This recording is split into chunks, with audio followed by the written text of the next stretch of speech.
It's a pleasure to be with all of you as we observe the 150th birthday of Mahatma Gandhi at the same time as we observe the 90th birthday of someone who learned so much from him from a distance, the Reverend Martin Luther King, Jr. These legacies of these two extraordinary men have forever shaped our nations and changed the course of history in both of our countries and indeed in the world. The relationship between the United States and India is a shining example of mutual cooperation, prosperity, and peace and respect. As the world's largest democracies, yours the largest, ours the oldest, we have been partners in the fight to expand justice and ensure the blessings of liberty for all. In America, generations of Americans of Indian descent have enriched our communities, our democracy, with their beautiful culture and rich traditions, not to mention their entrepreneurship, fueling our economy. Our government has been strengthened by the leadership of Indian American members of Congress, Senator Kamala Harris, Representative Ami Bera, who was on our trip with President Obama, Representative Pramila Jayapal, Representative Raja Krishnamurthy, who was lead author on one of those resolutions, and Representative Ro Khanna. About Ro Khanna, I could talk about all of them, but Ro particularly wanted you to know this story. Ro Khanna's grandfather, whose last name is Amarath Nath Vidyakankar, probably, okay, was a champion for freedom who spent years in prison alongside Gandhi in the quest for Indian independence. Today, Rep. Khanna proudly honors his family's legacy of service and sacrifice in his work and leadership to build a better future for all. But his connection is a direct one to Mahatma Gandhi.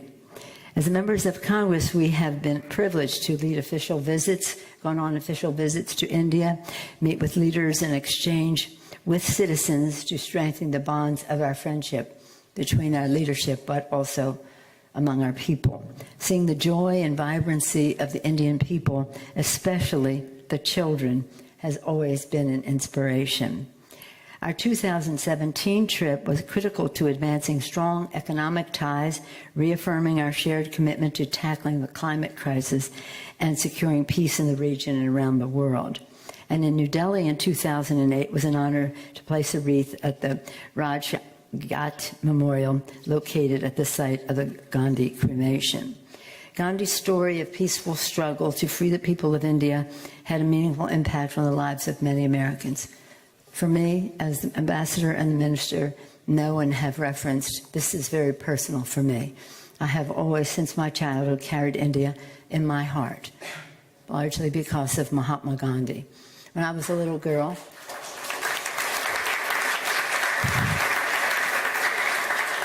this is a very dignified occasion, but I'll tell you about it when I was a little girl.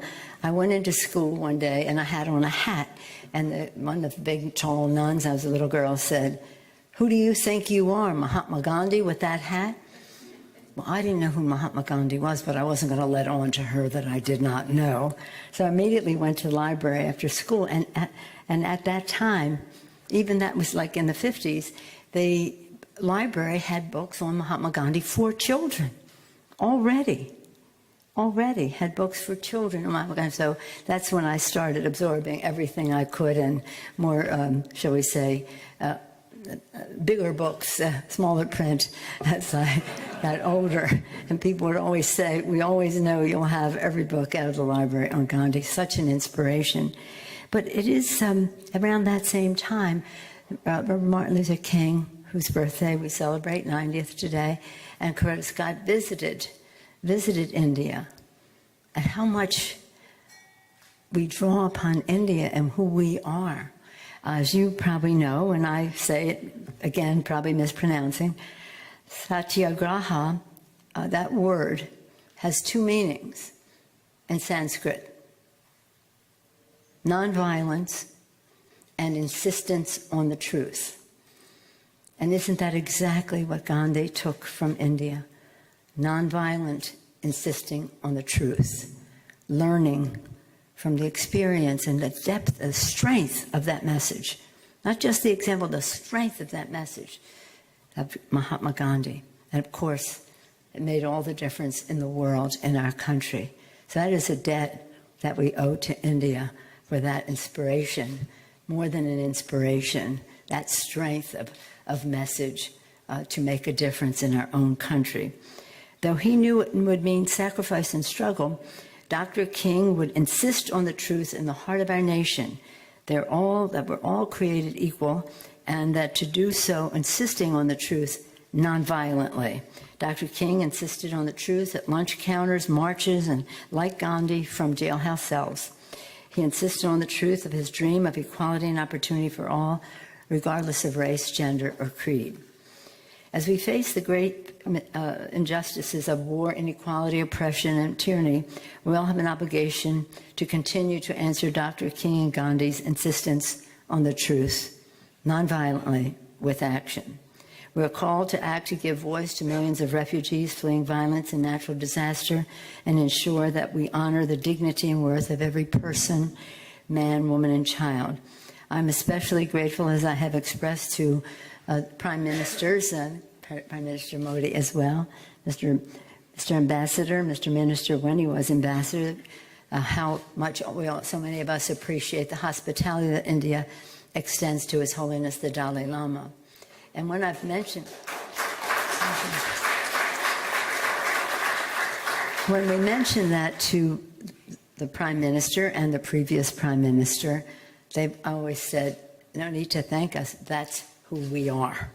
That beautiful, beautiful respect for the dignity and worth of every person. The Minister and the Ambassador, the Minister especially, talked about the climate crisis and the commitment that the Prime Minister Modi has to that. And I was there in Paris and saw that agreement come together. And you will agree, Mr. Minister, it wasn't easy. It wasn't easy, but it was done. And when the Prime Minister came to Congress for joint session of Congress, the ambassador was there when we met with him, the leadership met with him before the speech. And I mentioned about climate crisis and that, and thank you for your leadership. He talked about Mahatma Gandhi and the environment. Remember? He told us about whether it was water or conservation or whatever it is. Gandhi understood the respect we had to have for nature all that long time ago. So as you have said, both of you so brilliantly, what would Gandhi do now? He would be a leader in this important challenge to God's creation, our planet. We're called to fight this fight, which is the existential threat of our time, really, jeopardizing health, security, and future of our children and our grandchildren. We're called to act and stand firm against malign actors seeking to destabilize our democracy and our free and fair elections. At the same time, this time of challenge and opportunity, we must act drawing the strength and inspiration for Dr. King and Gandhi's example. Just as the torch passed from Gandhi to Dr. King, the torch now belongs to all of us. 150 years after Gandhi's birth, and 90 years after Dr. King was born, we must now pass the torch to millions of young and courageous people across the globe who are blazing a trail toward a more just and equal world for all. It is our responsibility to support them and empower them in this critical mission to build a future worthy of Dr. King, worthy of the legacy of Mahatma Gandhi. So it is for our colleagues, and I know I speak in a bipartisan way for our colleagues, House and Senate, who aren't here because we're out of session, that observing Mahatma Gandhi's 150th birthday at the same time as we observe Martin Luther King's birthday on the campus of the U.S. Capitol is for us a thrilling experience. We're out of session, but I told the ambassador when he told me about this, no matter where I am, no matter when it is, because of that little girl in that school, learning about Mahatma Gandhi, it will be a thrill of my life to be there to honor the memory and the legacy, the leadership, the strength, the inspiration of Mahatma Gandhi. Thank you all very much for giving me